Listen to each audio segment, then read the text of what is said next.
The broadcast is now starting. All attendees are in listen-only mode.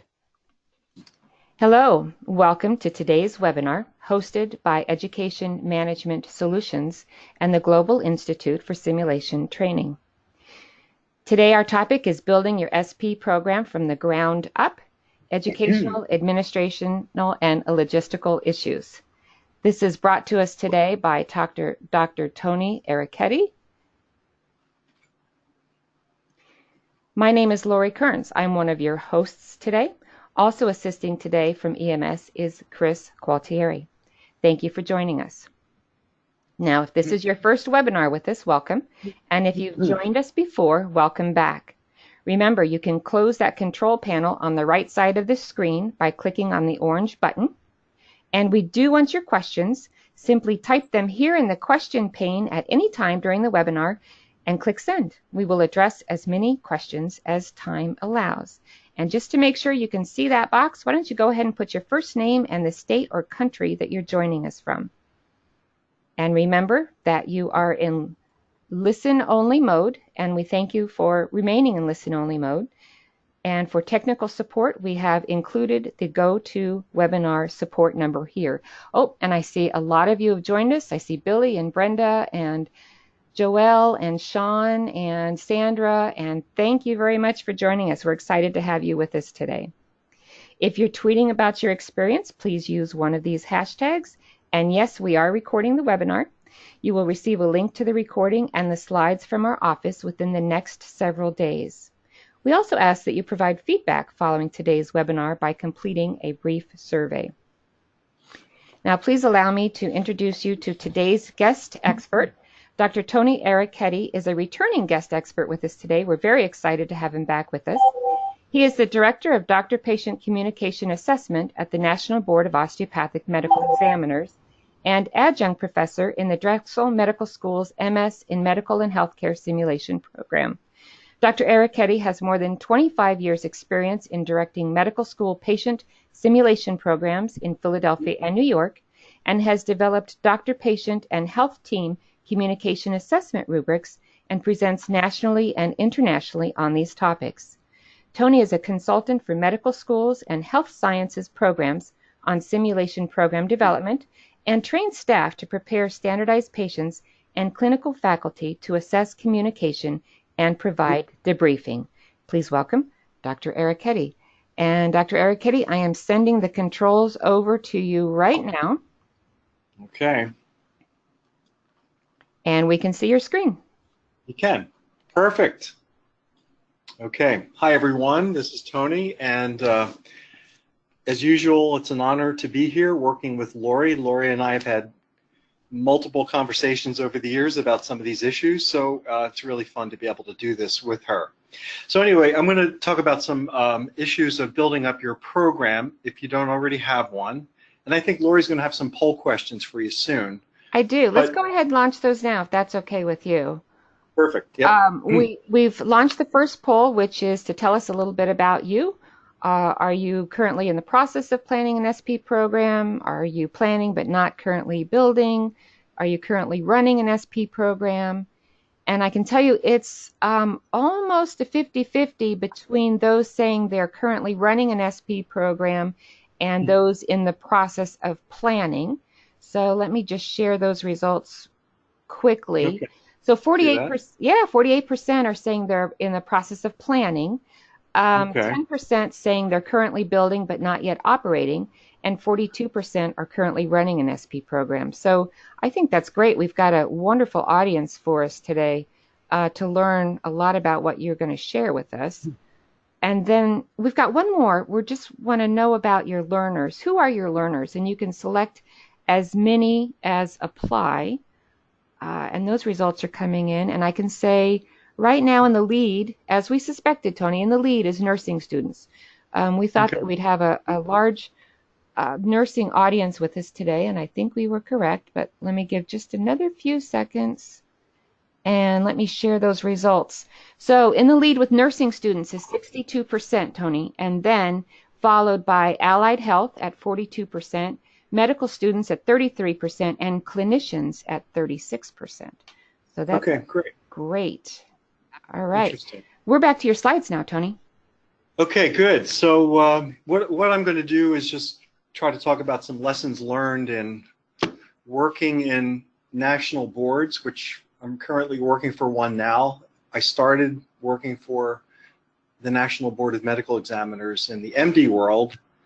And so my two national board experiences have been like bookends, two really highly structured, highly standardized, high stakes exam programs. And in the middle part of the sandwich has been a lot of medical school experience, in which also we worked with nurses, PAs, PTs, OTs, psychologists, and also I started a program in a hospital in the Bronx where we worked with clerks and residents and teams and so forth. So these are lessons learned. Some of these things I would do over again, which I'll try to impart to you. So I'm going to be talking about using SPs, some of the staffing issues, and how do you establish the value of your program when you need to negotiate for more resources. Okay, so that's basically what we're going to be talking about here. So here are a couple burning issues that I think come up quite a bit, especially when you're first starting out in a program. And also, by the way, I should mention, I know programs too that still deal with these issues that have been underway for quite some time. And those issues include misunderstanding or underestimating the costs of running a program and the effort that it takes to run a really good, robust, standardized patient program. And also, a big issue is not understanding the issues of performance assessment. I think a lot of people think that this is about role playing, and it's really a lot more complicated than that. And also, the other issue, and these are all interrelated, is not utilizing standardized patients or faculty appropriately, and I'll try to get to all of these issues. So I think the big question is, for many people still, is should SPs document and assess skills, or should the faculty do that? And I know in some places still, faculty don't quite trust standardized patients to do this work. And I think it's based perhaps on maybe not understanding the whole history of SPs in the world. In medicine, I'm going to, forgive me if many of you are from nursing. I do have some nursing SP experience, but my background has mostly been in medicine. 55 years of SP experience training learners and assessing skills. SP work is not innovative. It's firmly in middle-aged.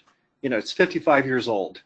It's been used, quite a bit, and it's no longer an innovative approach. I think the innovations, for me, come about in learning different ways of training standardized patients, but it's not in the use of standardized patients, because they've been around probably longer than many of you. Many of you are probably young people who are just starting out. So it's not a new thing any longer.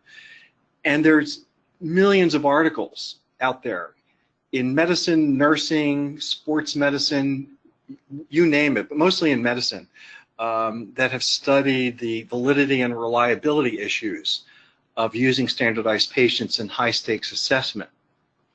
And so it's pretty much firmly established that SPs, when they're appropriate, can be used for high stakes assessment as well as just simple teaching and formative assessment. And as you probably know, since 2004, the MD board and the DO boards have been running standardized patient high stakes exams.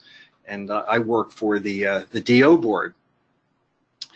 And so it's pretty much settled in at least in medicine, that standardized patients can really do the job. And even in nursing, the national simulation study that I'm citing here,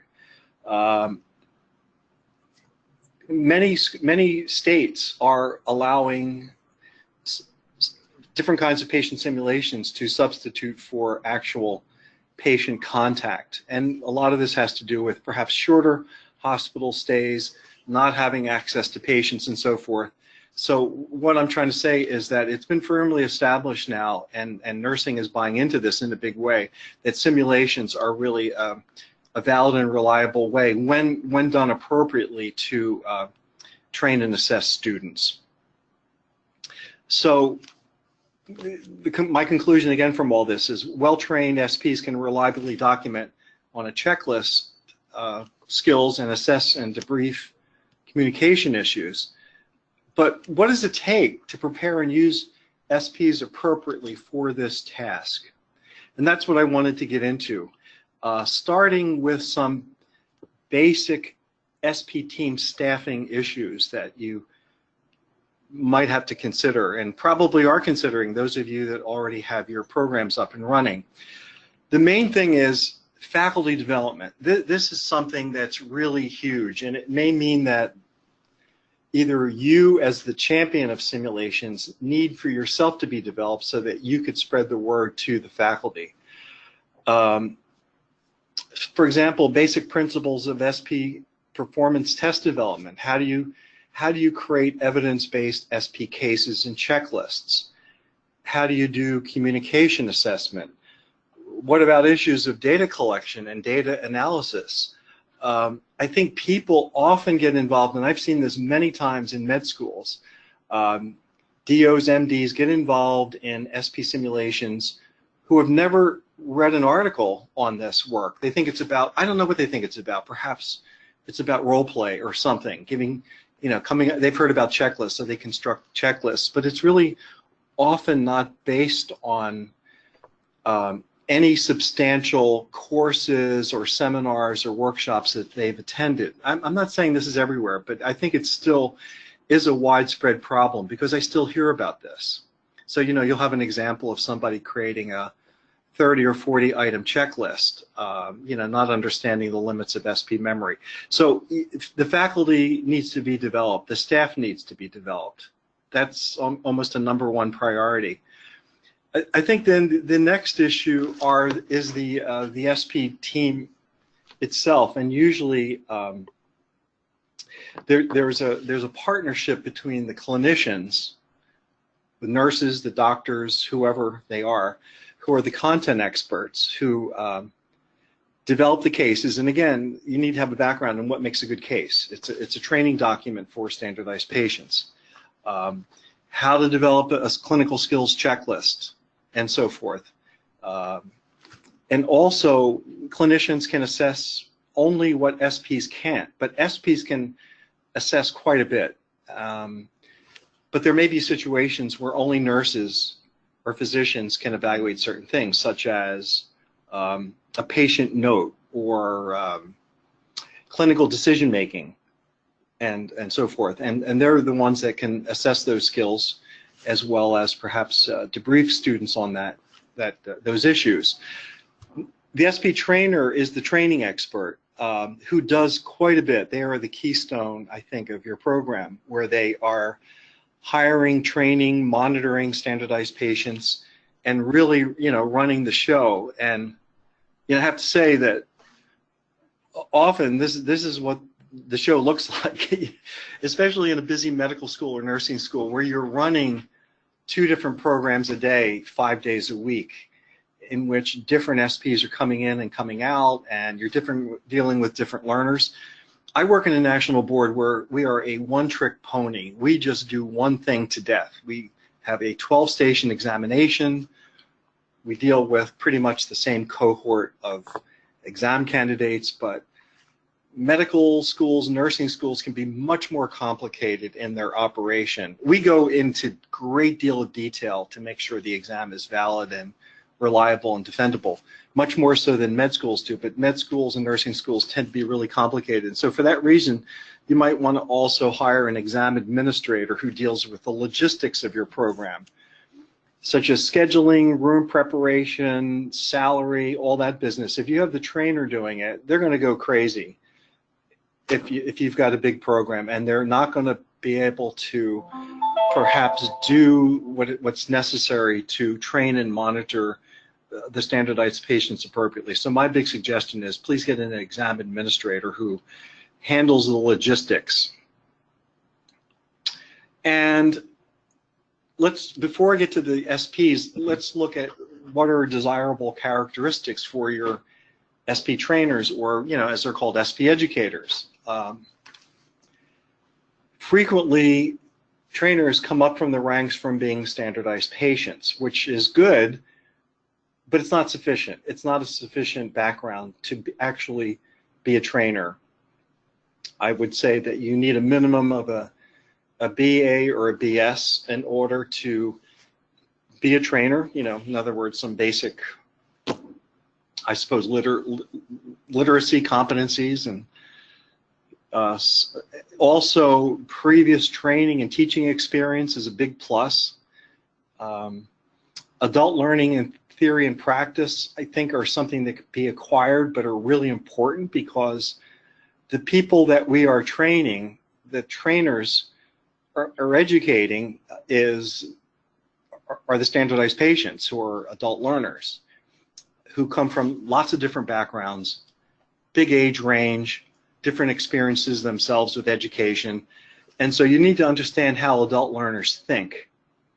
And also a big plus, I think, also is having a background in instructional design, with the need perhaps to develop flipped classroom or blended classroom approaches to training standardized patients, so that the trainer doesn't have to do everything.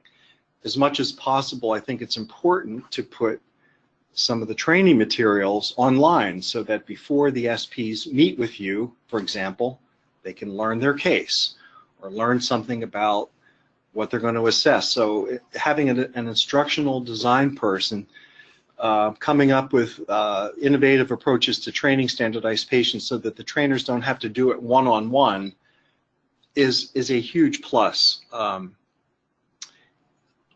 Other issues is just the difference between simulated patients, which are used in formative or low stakes assessment, and where they're getting, maybe the learners are getting some feedback or some assessment, but it doesn't count for anything. It's just information about how they're forming up. And then there are the standardized patients who are essentially simulated patients in a standardized exam that you may want to use for a summative assessment or for high stakes testing, meaning that unless you pass this exam, this OSCE, you won't be able to move on to your next class or your next rotation. And there are many programs in the US that operate this way. They'll have a really high stakes OSCE at the end of a year, and then the students have to pass that or else be remediated.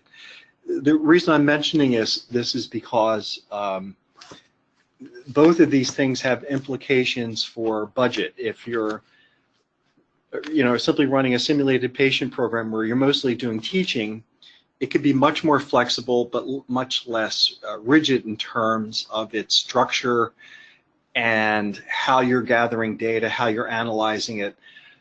Like, for example, if you're running 2-station OSCEs, that doesn't really give you enough information to tell you how the student is performing in a summative way. You'd have to have 6 or more stations in order to run a summative or high stakes examination, because you want to give the exam candidate sufficient amount of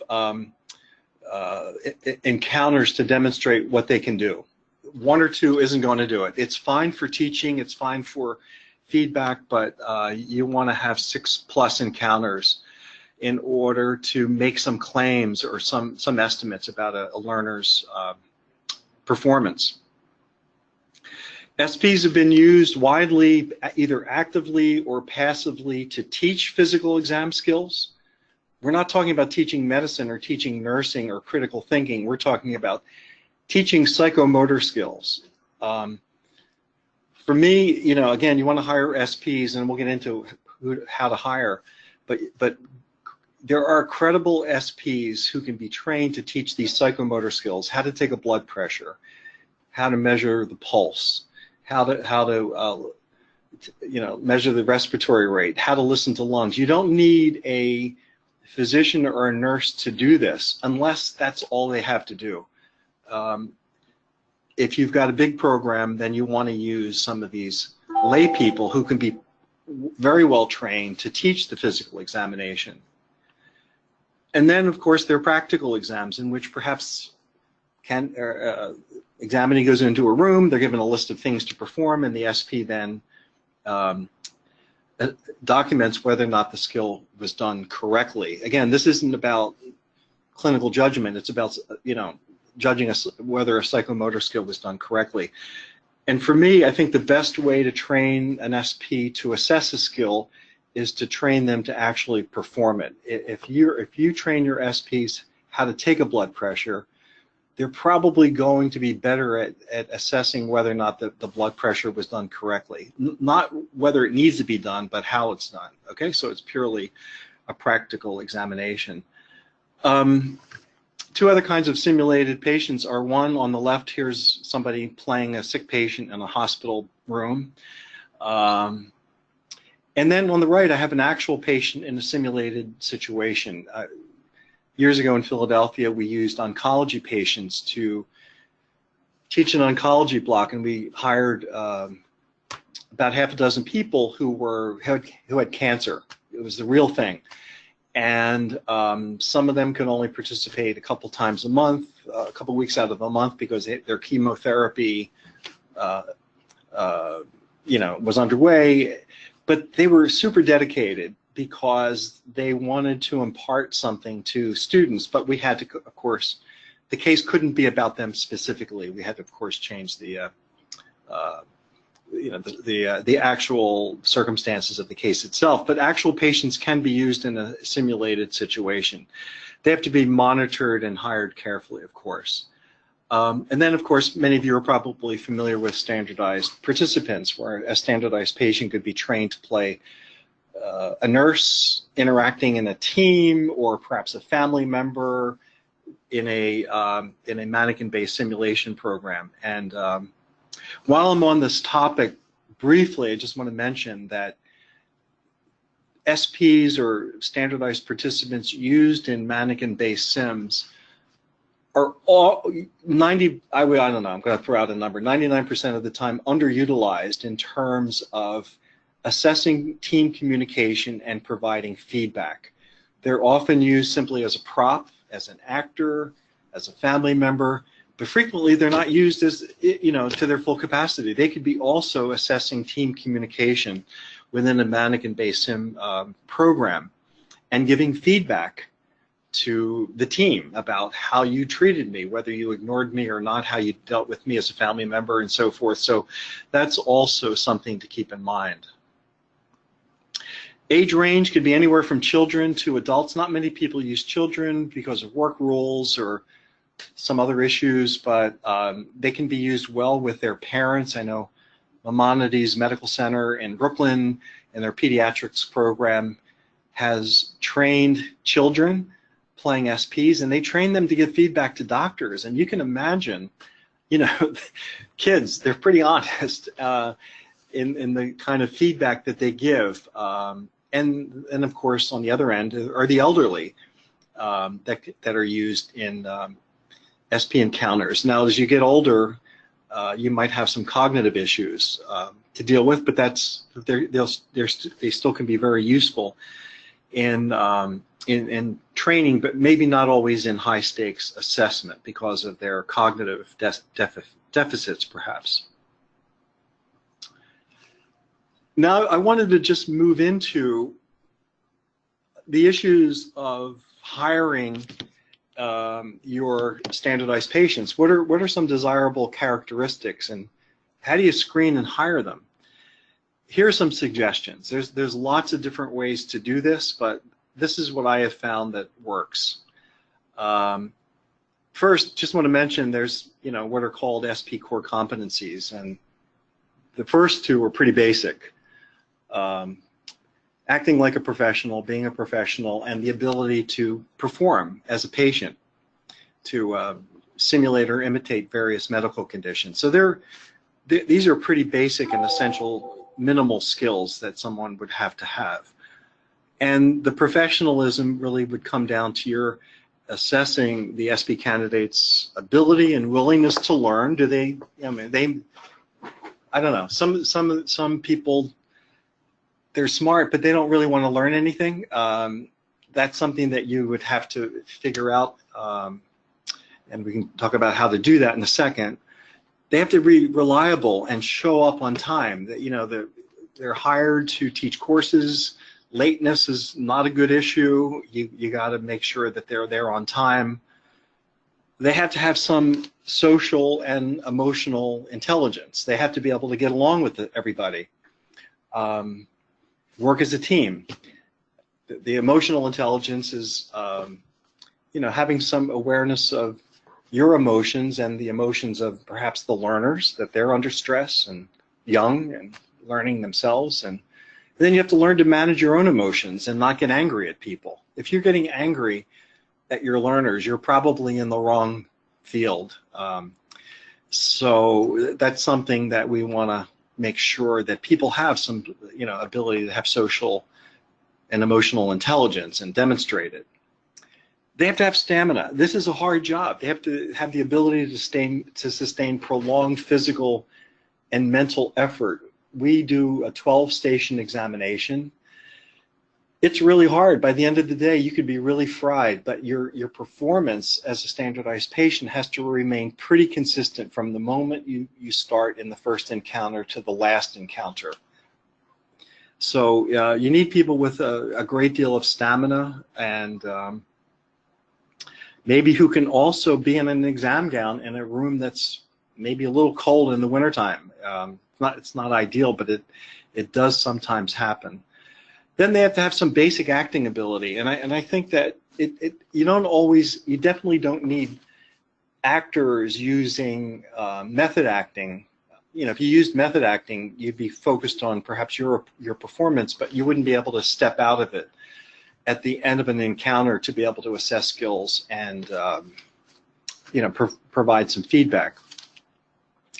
And let's face it, most patients are not that exciting. You know, they don't present with highly emotional issues and problems. Those are fun cases to write and act out. But most patients present as pretty ordinary. I know I'm a pretty boring patient, and I don't tell my doctor everything. You know, I kind of keep things close to the vest, even though I have a great doctor. But, you know, you have to have some basic acting ability. And, you know, if your SP is not professional and/or can't act, the game is over. You know, you're not going to be able to use them for the higher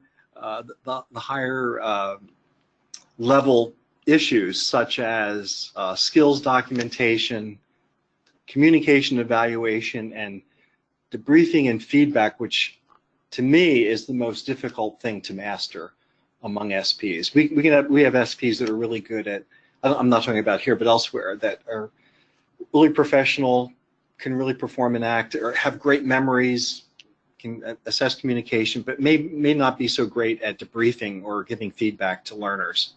So that's definitely an advanced skill.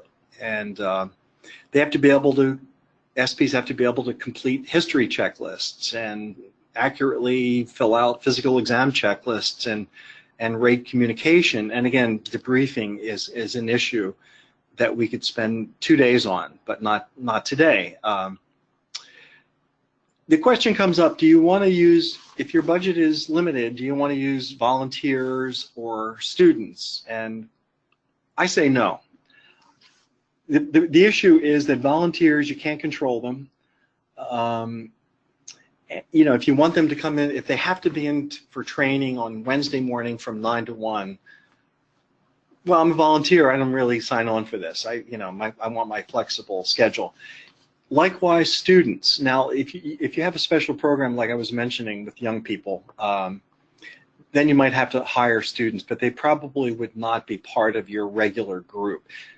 You put a lot of training into having these SPs. You don't want them graduating and then moving on to something else, and that often comes up anyway with young adults. Their careers are in development, but so I generally think that it's best not to hire people that are going to leave you if you're really dedicated to developing a a robust standardized patient program.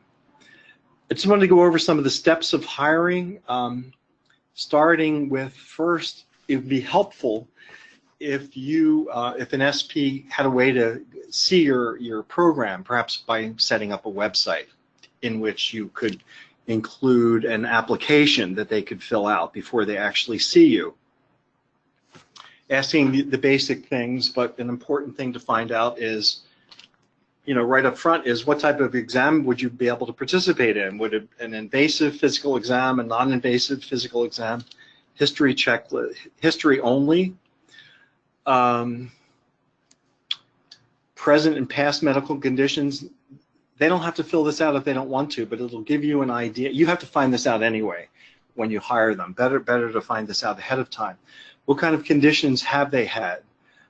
What kind of conditions do they present with? Scars, distinguishing marks, injuries, and so forth. I have seen SP programs that put this in their application and gets reviewed later. And then, of course, references. You want to get some references from people and actually check them. I think the first step could be a pre-interview. 5 or 10 minutes. I like to do it on Skype. I like to see the person that, before I invite them in. You never, you learn a lot about people through Skyping. First, if they're doing the pre-interview in their underwear, that would tell you something perhaps about their professionalism. But also for me, it tells me whether or not this candidate has the ability to work with technology. There might be times where you need to train a standardized patient who lives 30 miles away through Skype. There's no reason why you can't do that unless you don't want you've got an issue, which we have with having highly confidential material. But at the very least, you want to have a phone call in which the goal of it would be to follow up with them. Did you see our website? Any questions? Are you interested in the job? And then you invite them in for a face-to-face sit-down in which you're there to evaluate their character, their demeanor, their motivation. You review their application and meet the staff and tour the facility. And you can sometimes get a sense of people from the moment they enter the room, and so it's important to meet them in person and again review all their documents. Extremely important that you also get the staff's impressions. They may be on their best behavior with you, but how did they treat the staff at the desk, whoever is the secretary? How, were they disrespectful over the phone? That sometimes will happen, where an exam candidate will call and be nasty to whoever is handling the phone, but then will be nice to the director or the trainer. If they get past all that, the next thing to do is, I think, to invite them to what I call an SP interest meeting, which is unpaid. And it has various elements to it. When this is a group meeting with SP candidates in which you're exposing them to various auditory, visual, and experiential learning approaches, and also you're kind of looking into their cognitive, affective, and social skills. And you kind of show them part of the meeting is what to expect in this job by having a discussion, maybe showing some videos of what it's like to be a standardized patient, reviewing the core competencies, doing some bias testing. I'll get into that in a second. And then you want to give them a short experience being a standardized patient. There was one SP I hired years ago where we showed her videos a lot. I mean, we really went into details about being in a gown and being exposed. And then when she got into the room the first time, she was appalled because the candidate or the student asked her to lower her gown. And she was a very modest person. And I said, geez, how did we miss this? I thought we reviewed this with you. So it really told me that some people learn better by experiencing it rather than looking at it or hearing it. So you want to, again, have a sort of a well-rounded approach to informing people what this job is about before you spend the money in hiring them. Some bias testing might be important. You don't want to hire people that don't like doctors or who have an axe to grind or who love everyone. So scoring bias is when raters consistently give a higher or lower score than an examinee actually deserves.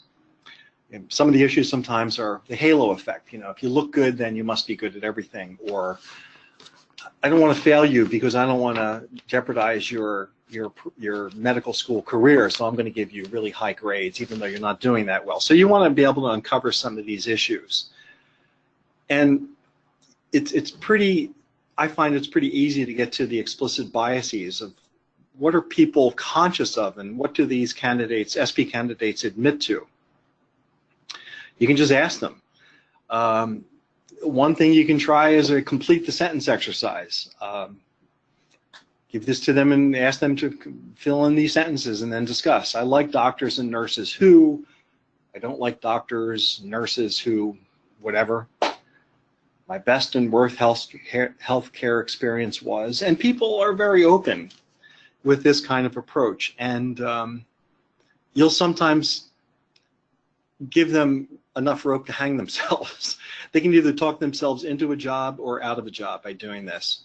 You can show them videos of good candidates, or I keep saying candidates because that's what we call our examinees, of good students and poor students, and ask them to comment. And if they are trashing or saying inappropriate things about the less competent students, that's good to know in advance.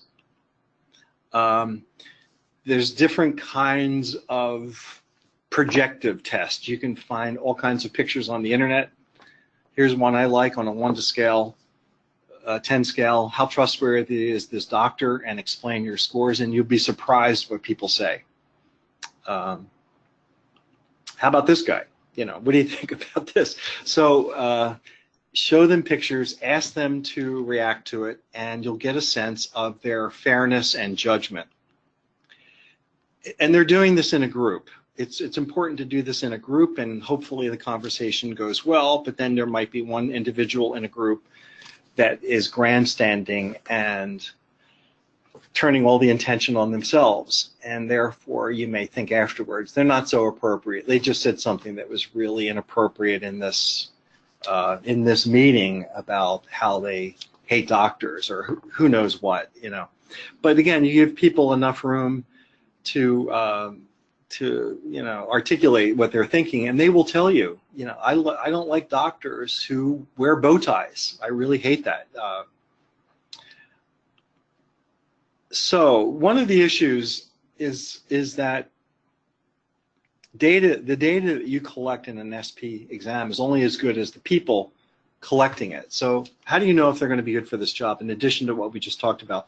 One thing that you can do is, in the moment during this SP meeting, is give them a short case, have them learn it. You can kind of test how quickly they will pick up the issues. Make it a simple case.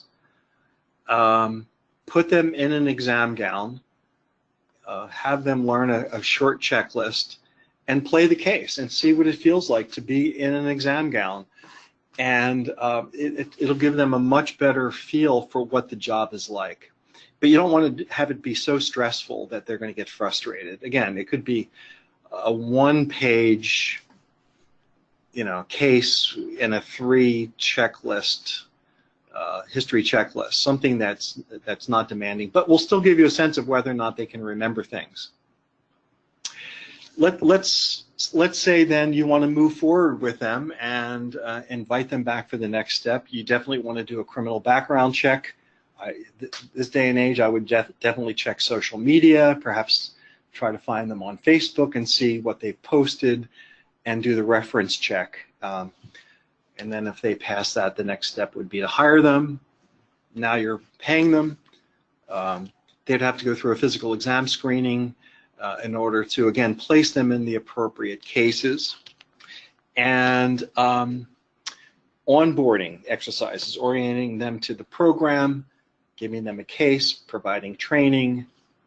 This is where the trainer comes in, and who is then also going to continuously monitor and do quality assurance and quality control measures to make sure they're on track. That's the subject of another talk.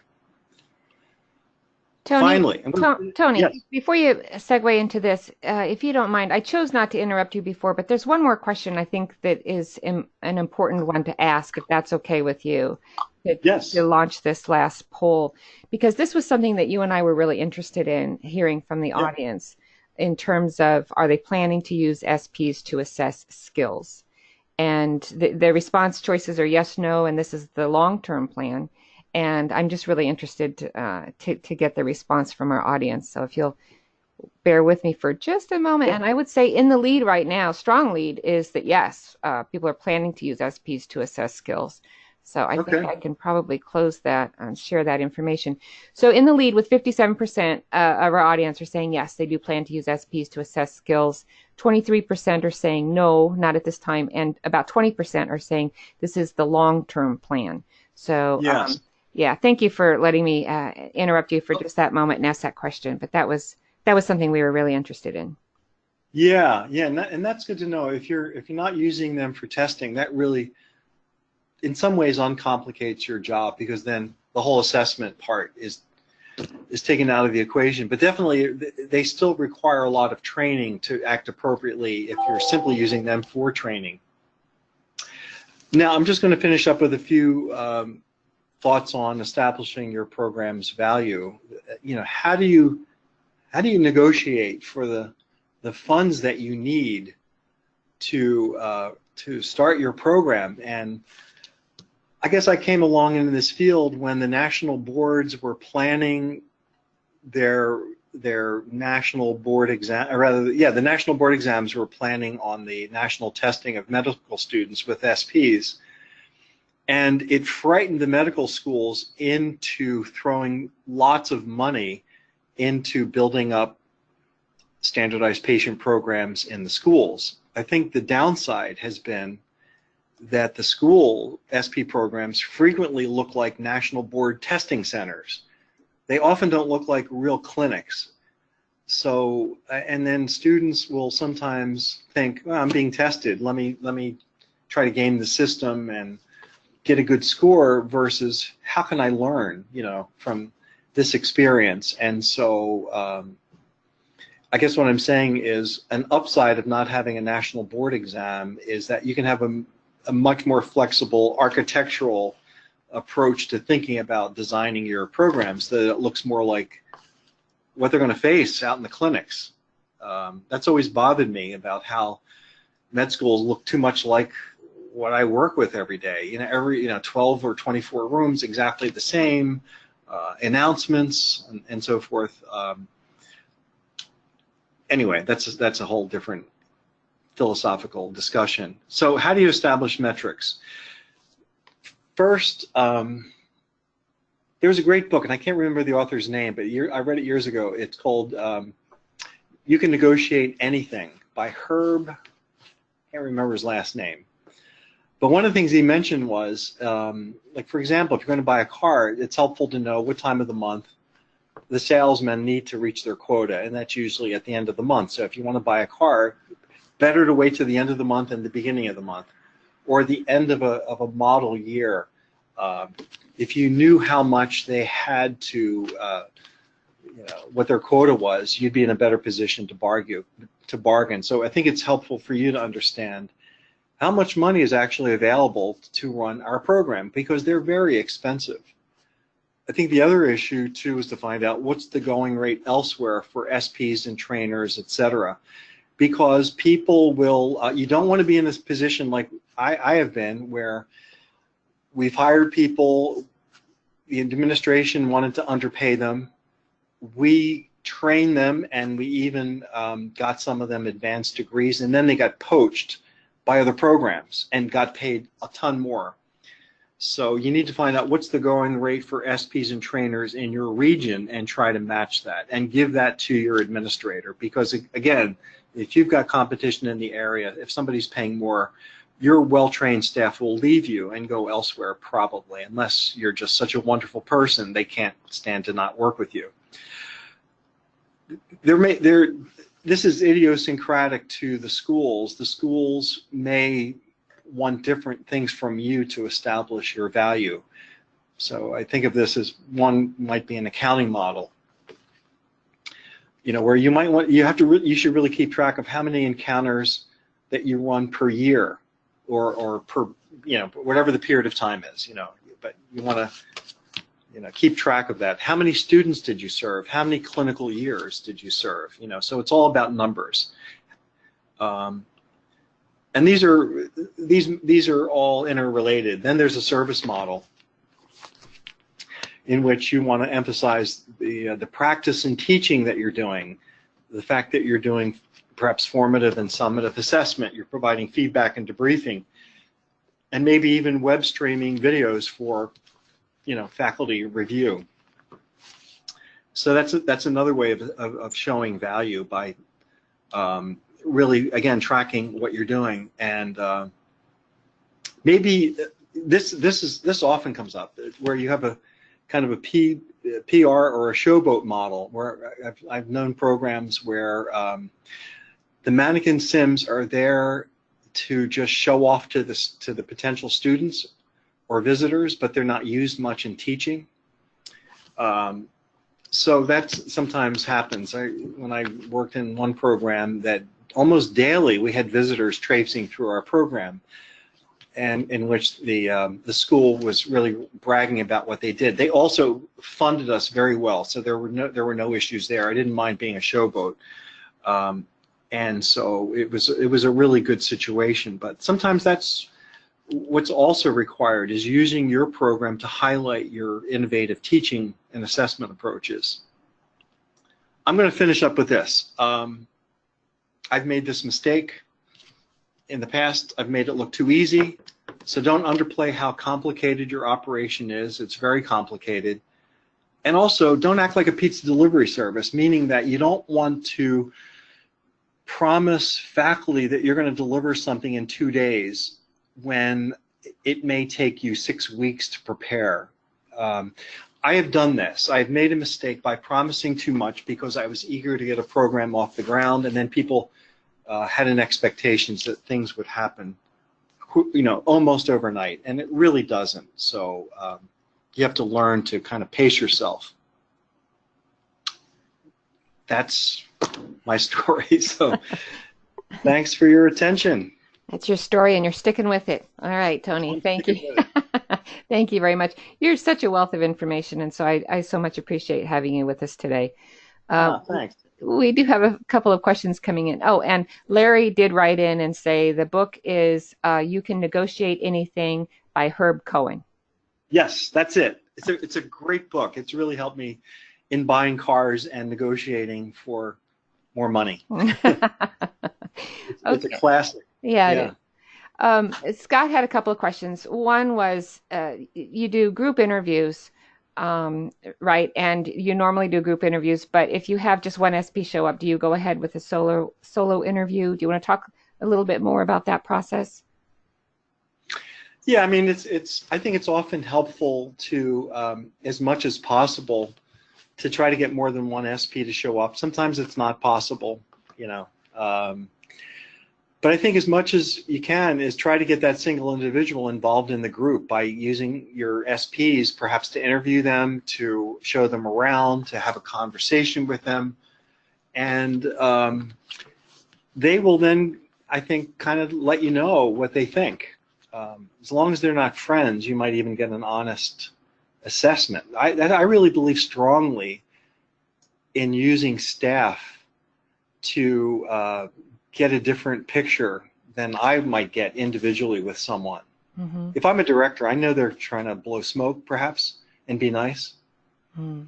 I had a situation once where somebody applied for a job. I was working in a juvenile delinquent program, and as I was pulling in the driveway, some guy was cursing me and using the F word because he claimed I cut him off. It turned out to be somebody I was interviewing. you know, for the position of working with these kids. And so you never know what you see, you know, until you see them in a bigger context. Very telling. Another question that's coming from a couple of folks is in terms of what can and can't be said during an interview, you know, because it could be seen as profiling or discrimination when choosing SPs, but this is really kind of a different job, different position where you do have to kind of get some of that information up front. Yeah. You want to speak to that? Well, I would definitely have a conversation with HR first and find out, get their guidance on what's appropriate, not appropriate. But you also might have to educate HR about why you need to know some very personal information about your candidates. And it's not to be nosy, it's just you need to know where to place them in a case, in a clinical scenario. So you're going to have to know something about their body. It's not a HIPAA violation. We're not going into their medical records. We're asking them to disclose information, and they can or not, you know, and then you can make a decision from there. But they will have to be examined by a nurse or a physician to find out, do they have findings that could throw somebody off? So I don't know if that explains it, but it's complicated today, especially. Yes. Tom has a kind of a funny question. He says, no other SP programs in our area. Where do we poach from? That gets to the recruitment. Yeah. Where do you poach from? Well, I don't know where you're from. I know that one way to recruit, I've been to Lions clubs, Rotary clubs. I've put up announcements in doctors' offices. That's one way that we hired our first group of standardized patients in New York. One of the physicians I was working with got me 4 or 5 of his patients. One of them is still working there. Ralph Craffa from New York. He's still there. You know, that's one way to do it is go local. You know, talk to doctors, ask them. I don't know, put notices up. Website. Where else? Not eBay. What am I thinking? Craigslist. Try to find out who are the actors in your area. You know, there's lots of different ways to recruit.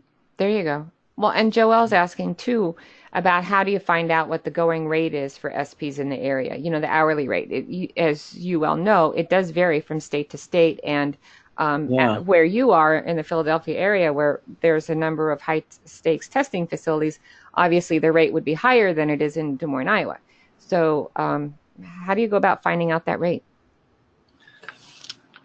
I'm not sure. Good question. I had HR do it once.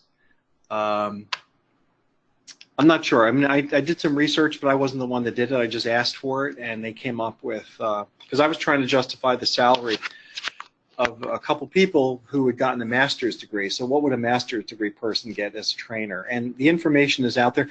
I think one way to do it also, by the way, is join ASPE, Association for Standardized Patient Educators, and put a question out there on the listserv. What do people pay in Northern California for standard patients? You'll find out almost immediately. People will tell you. I'm glad you mentioned that, because that is ASPE does have a wealth of information. I think there's studies out there for that as well. Exactly. And this is another sort of a tough question to answer, but I'm going to go ahead and let you speak to it anyway. This comes to us from Janice, and she's asking about independent contractor status versus employees. And that's been a long time conversation, and I think it varies by institution and state. What do you want to say about that, Tony? You're right. It does vary by state. I think that SPs would rather be independent contractors, because then they can control their taxes in a different way. I don't know. I don't know what the federal rules are. One thing to be aware of, though, if you're using someone in your area that is works in hiring and getting you the standardized patients you need, then you may lose control over them as employees. I know this came up an ASPE meeting where someone mentioned that they were using a private contractor to supply them with SPs, and then they had very difficult time to remove them from the program as needed. So you want to, there are three, you can hire them yourself as independent contractors or employers, or get a third party to do it. That could be problematic unless you're really clear about what their rules are as far as hiring and firing. You don't want to lose control, because my suggestion has always been that you hire the SPs for the job, and not for life. Mm. There's a way to say that. You're hired for specific programs.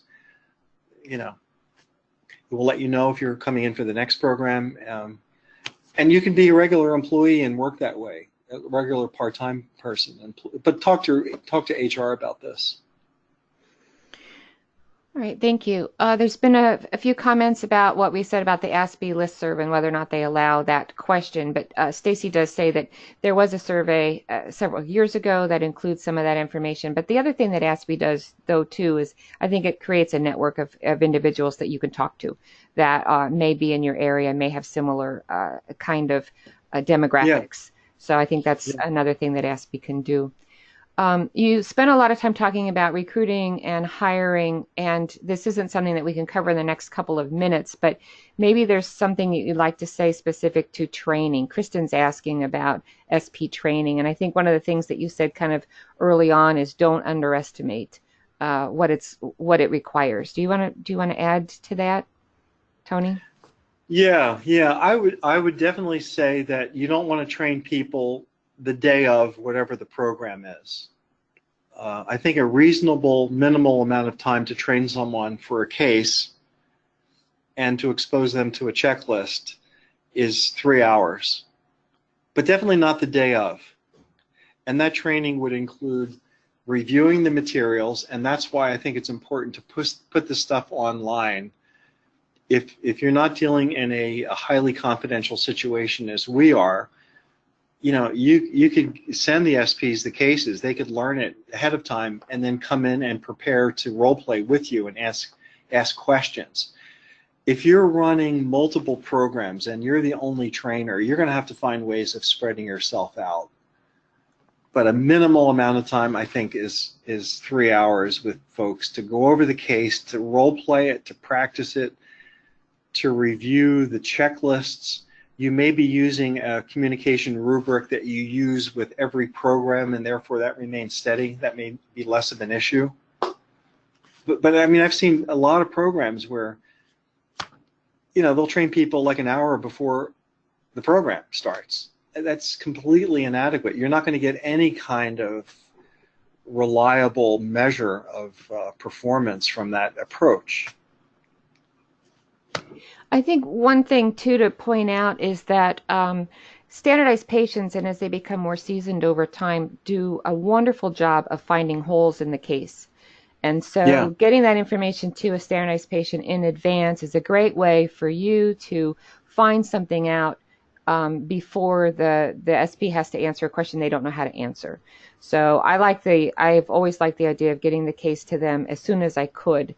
Because they do a great job of being that extra set of eyes. Yeah, and I didn't really get into case development much, but I completely agree, Lori, that the case really starts with the clinician. It's got to be evidence-based, not experience-based. You're writing a document for standardized patients, it's not a medical document. So the trainer has to have input, and the SP has to have input. The cases should be tested before they go into an examination. So there's a lot to developing the case, but it would start with the clinician and the trainer, and then you want to get the SP involved. I completely agree. They will see things that maybe you don't.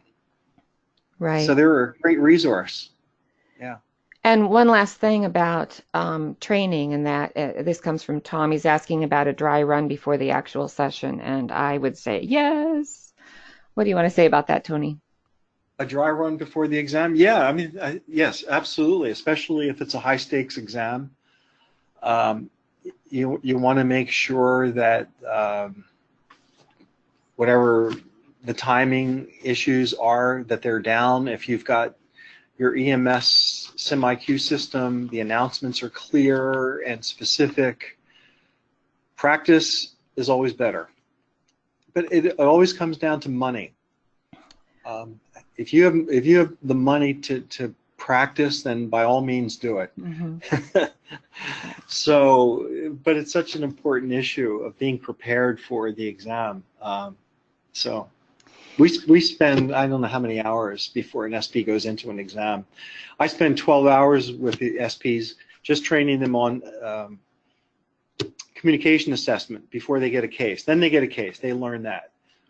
They practice with the trainer. They practice the checklist. Then they go into an exam for a couple days, 2 to 4 days, to test it out, to test them and to test the case. But you don't have to do that if you're not a high stakes licensing exam program. Well, we're getting to the top of the hour. I'll make one last comment from Kathy, who mentions the ASPE Standards of Best Practice is helpful. It's available online for free from Advances in Simulation and is designed to complement the Enaxle Standards of Best Practice. So I want to make sure Kathy's comment was heard there. And Tony, any last thoughts, any last comments from you? Only to emphasize what Kathy said, I didn't mention ASPE enough as a resource. They are the place to go to as far as the standards of practice are extremely important.